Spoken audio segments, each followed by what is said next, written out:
Hello, and welcome to the Cisco Center's Guide to adding approved pickups and other contacts to a student's Brightwheel profile.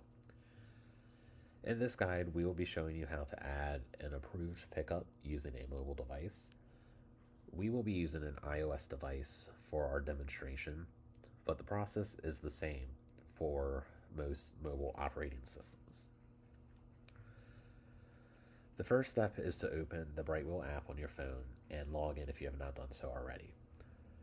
If you do not have the Brightwheel app yet, it can be easily downloaded from the Apple App Store or Google Play Store.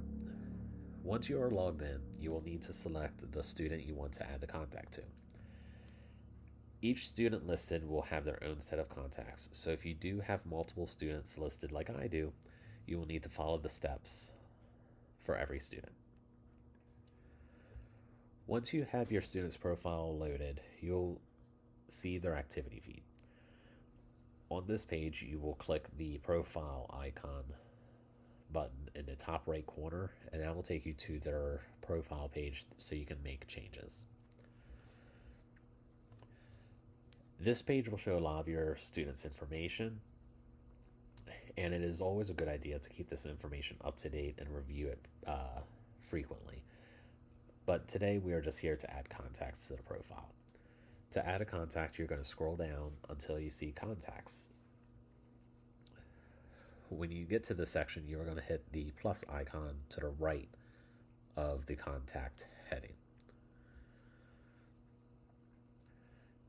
You will then be prompted to select a contact type.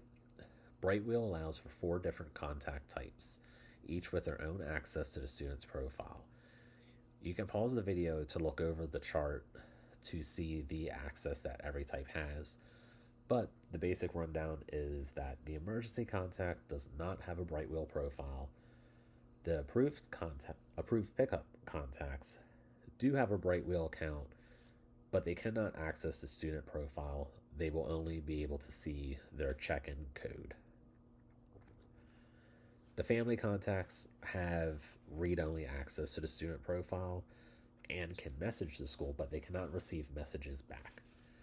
Finally, parent contacts have full access over the profile, and they can add and remove contacts as needed. For example, we are only going to be adding a approved contact, so we are clicking on approved pickup. On this page, you're going to enter the information that is required. At a minimum, we need a first name and last name of the pickup.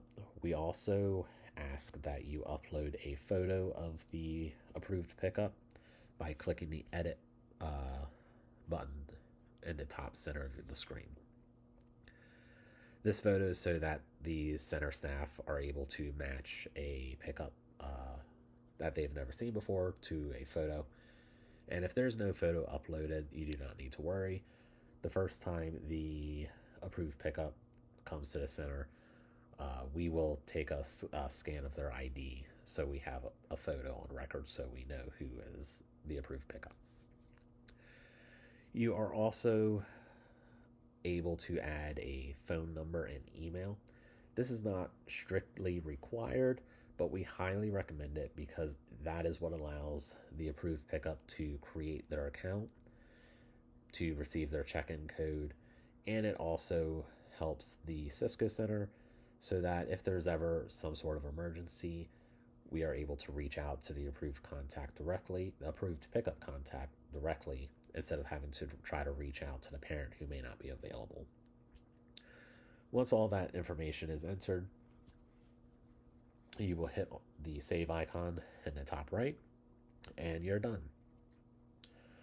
You'll now see the approved contact listed on the student's profile, and as a reminder, every student has their own list of contacts, so if you do have multiple students, you'll need to go back to the home page and follow these steps again for every other student listed on the profile. Finally, we do ask that if you do have a change in a pickup situation and an approved pickup is going to be used, that you message the center in the Brightwheel app just so that the center is aware and there's no confusion during the pickup. If you have any questions, feel free to reach out and we will do our best to help. The Brightwheel team also has a ticketing system, so if you do need help, you can also ask for help there. Thank you for watching, and we hope to see you soon.